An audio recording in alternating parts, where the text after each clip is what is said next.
నాడైతే వచ్చాడో ఆనాటి నుంచి మమ్మల్ని అందరినీ పురుగుల్లా చూస్తున్నాడు తమ్ముడు. మమ్మల్ని చూస్తే చూశాడన్నయ్య. పెళ్లి కావాల్సిన పిల్లతో ఒళ్ళు నొప్పని తలనొప్పని ఒళ్ళు పట్టించుకుంటాడా? మేము తప్పు చేస్తే మీరు తిట్టండి కొట్టండి పడతాం, అంతేగాని ఎవడికి పుట్టాడో తెలియని ఆ వెధవ అంటే ఎవరిని వాగినా ఆ ఆస్తిపాస్తులకు వారసులు మీరే. వచ్చే ఆదివారంతో నాకు 60 ఏళ్లు పూర్తవుతాయి. కాబట్టి మీరందరూ కలిసి నాకు షష్ఠపూర్తి మహోత్సవం ఏర్పాటు చేయండి. ఆ వేదికపైనే ఆ రోజే నా వారసుడు ఎవరో ప్రకటిస్తాను. ప్రకటించిన వెంటనే వాడు అవుట్ హౌస్ లో కూడా ఉండడు. అంతేకాదు, ఈ ఇంట్లో మేనేజర్ గా కూడా ఉండడు.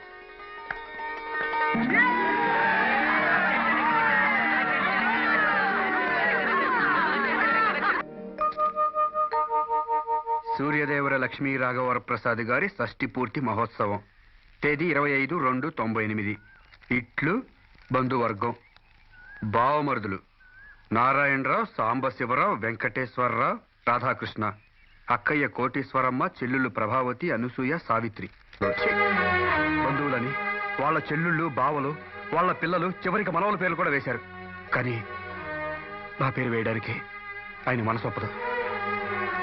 నన్ను కొడుకుగా ఒప్పుకుంటారన్న ఆశ ఈ రోజుతో పూర్తిగా చచ్చిపోయింది. నమస్తే సార్, బాగున్నారా? పేరు పైన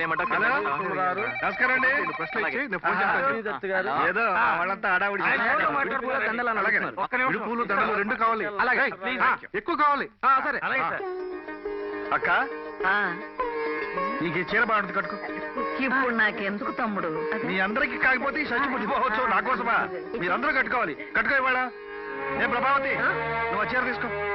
ఏమో సుందరా, ఆ నెక్లెస్ బాగుందా నీకు? తీసుకోమ్మా. రమీలా, నీకేం కావాలో చెప్పమ్మా.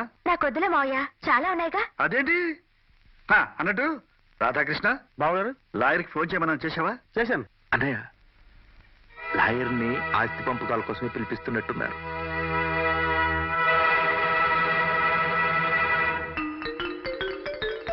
అల్లుడు, పాయసంలో జీడిపప్పు ఎక్కువ వేసావా? బావగారికి జీడిపప్పు అంటే ప్రాణం. అయ్యో, పాయసంలో జీడిపప్పు తప్ప ఇంకేమీ కనపడవు మావయ్య. నువ్వే తినేస్తే ఇంకా మా అన్నయ్యకి త్వరగా రండి. అమ్మ ఒక అరిసియవే. ఎప్పుడు నీకు తిండి కూడా అన్నయ్యకి అరసలంటే ప్రాణం. త్వరగా రండి. రండి. ఏమిటా పెళ్లి నడక? తొందరగా రండి. ఏమిటి హడావిడి? ఎక్కడికి? నువ్వు ఎదురొచ్చావుగా, నోరు మూసుకుని నా వెనకాల రండి. తొందరగా రండిరా, ఆ మోకంతా రాకముందే వెళ్ళాలి. గిన్నె కింద పడద్దేమో నీ వయ్యారానికి. చెయ్యి పట్టుకొని లాగినా.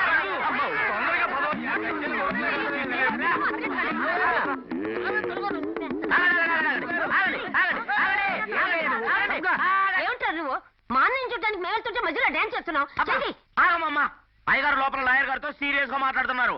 ఈ లోపల పురుగును కూడా రానివద్దని స్ట్రిక్ట్ గా ఆర్డర్ చేశారు. లోపల గడి బాబాయ్ గారికి గట్టి పాయసం పెట్టి వచ్చేస్తా. తమరు అయ్యగారి నోట్లో గరిట పెడితే అయ్యగారు నీ పేర మీద వాత పెడతారు. ఎలా తప్పక ఓరి జమ్మడి పానం, మా తమ్ముడికి నోరారా తీపి కూడా కనిపించుకోనివా? మీరు వారికి ఎన్ని పెట్టినా వారు ఒక్క సంతకమే పెడతారు. ఆ పేరేంటో నాకు కూడా చెప్పారు. ఇప్పుడేంటి, నాకెప్పుడు తెలుసు. ఏమో నువ్వే చేసావా? కొంచెం తీపి తక్కువైంది. బాబాయ్ గారికి షుగర్ ని ఓ చెంచాడు తక్కువ వేసా. వావ్, సైదులు, ఆ అదృష్టవంతుడు ఎవరయ్యా? సాయంత్రం ఆయన ఎలాగో చెప్తారు కదండి. ఆయన ఎలాగో చెప్తారనుకో, కానీ ఈ లోపు నీ బంగారు నోటితో విందామని. ఏమిటి? జాగ్రత్త.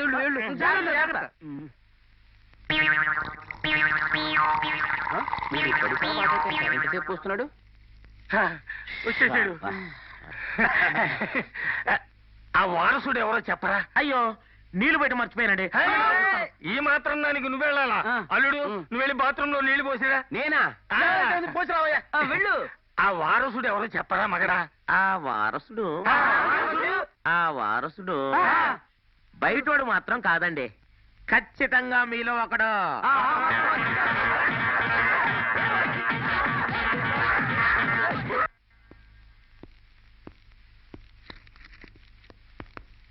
ఏం గొడవ చేసేవయ్యా? పెద్ద ఆయన అంత మండి పడుతున్నాడు నీ మీద. ఆయన షష్ఠి పూర్తి అవగానే నిన్ను మేనేజర్ పోస్ట్ నుంచి తీసేసి అవుట్ హౌస్ కూడా ఖాళీ చేస్తానంటున్నాడు.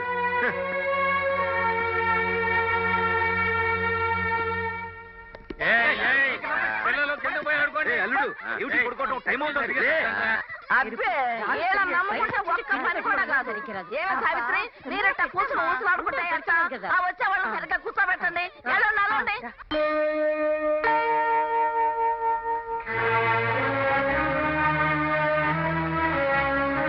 Many happy returns of the day. మీ షష్టి పూర్తి మాతో పాటు చాలా మందికి ఆనందకరమైన రోజు. మీరు బాధ్యతల నుంచి తప్పుకునే రోజు. మీ బంధువుల్లో ఒకరికి అధికారం చేతికొచ్చే రోజు. నిజంగా ఈ రోజు మర్చిపోలేను సార్. మీ వాళ్ళందరి జీవితాలకి ఓ దారి చూపించారు. డబ్బు లేని వాళ్ళ కోసం స్కూల్ కట్టించారు, స్కాలర్షిప్లు ఇప్పించారు.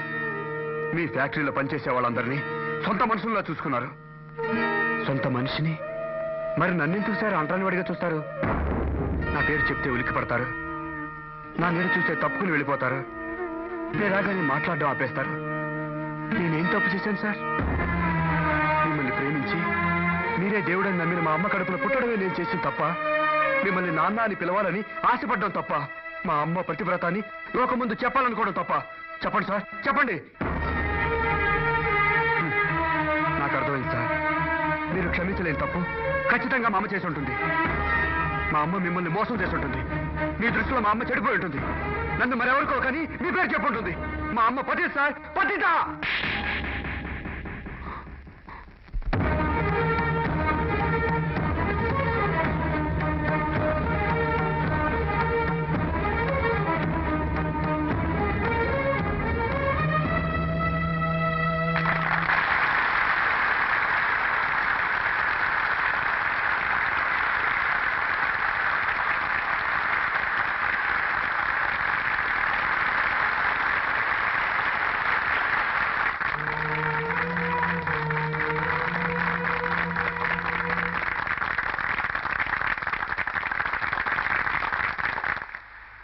సంవత్సరాల పరిపూర్ణమైన జీవితాన్ని అనుభవించి 61వ సంవత్సరంలో అడుగు పెట్టబోతున్న శ్రీ వరప్రసాద్ గారికి శుభాకాంక్షలు.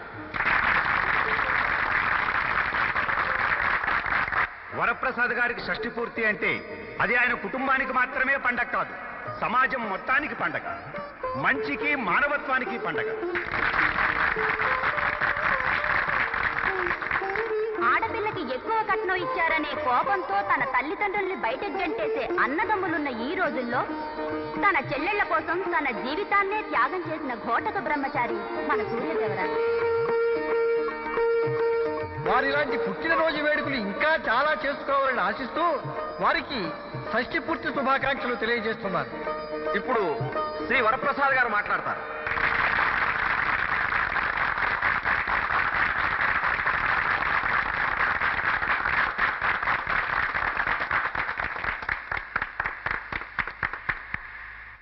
అందరికీ నమస్కారం.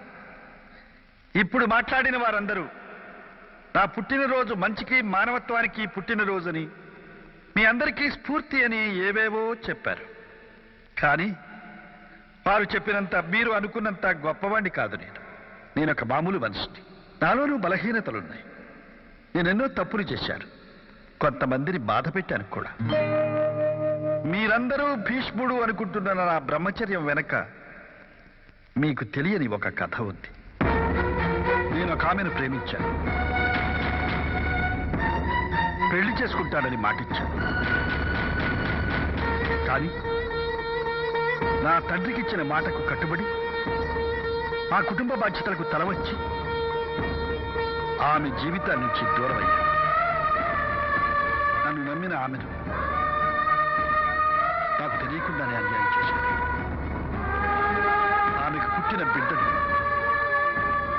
అనాథనం చేశాడు. అయితే నేను చేసిన తప్పుకు నష్టపరిహారం అనండి, ప్రాయశ్చిత్తం అనుకోండి, ఏమనుకున్నా సరే మళ్ళీ నా జీవితంలో పెళ్లి అనే భావం రాకుండా ఒంటరిగా బ్రతుకుతాను. ఇన్నాళ్లకు నా కొడుకు తిరిగి వస్తే ఆప్యాయంగా కౌగిలించుకోవడానికి ఆలోచించాను.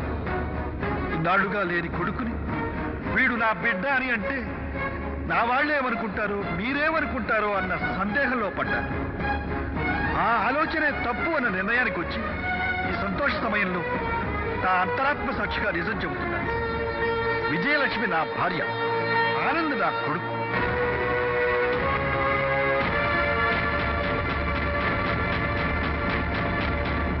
బాబు ఆనంద్,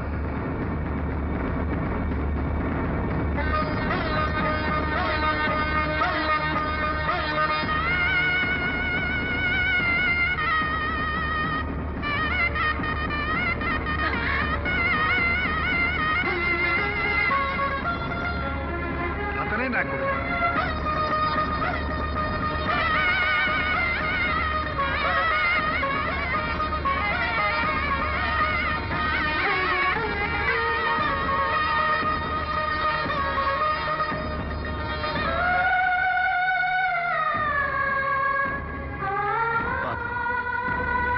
చిటికెన వేలు పట్టుకుని నీకు ఈ లోకం చూపించాల్సిన తండ్రి, ఇన్నాళ్ళు పరువు ప్రతిష్టల్ని పట్టుకు వేలాడి నీకు మనోవేదన మిగిల్చారు. తండ్రంటే చిన్నప్పుడు చేతిలో ఆటబొమ్మల, ఊహ తెలిసాక చదువు నేర్పే పుస్తకంలా, వయసొచ్చాక జీవితంలో ఎలా బ్రతకాలో తెలిపే మార్గదర్శకుడిలా ఉండాలంట. గోరుముద్దలు తినిపించని తల్లి, గుండెల మీద వేసుకొని పెంచని తండ్రి, తలకొరివి పెట్టని కొడుకు ఉన్నా ఒకటే, చచ్చినా ఒకటి. ఆనంద్ నా రక్తం పంచుకు పుట్టిన బిడ్డ అని చెప్పడానికి నేను ఎంతో గర్వపడుతున్నాను. ఇక నుంచి సూర్యదేవుల కుటుంబానికి, ఈ వంశ పరువు ప్రతిష్టలకు, ఆచారాలకు, సంస్కృతికి నా కొడుకే వారసుడు.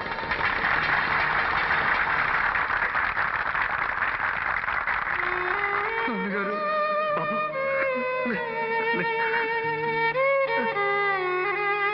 నాన్నగారు, బాబు, నాన్నగారు. అన్నయ్య ఇంత ఘోరం చేస్తాడని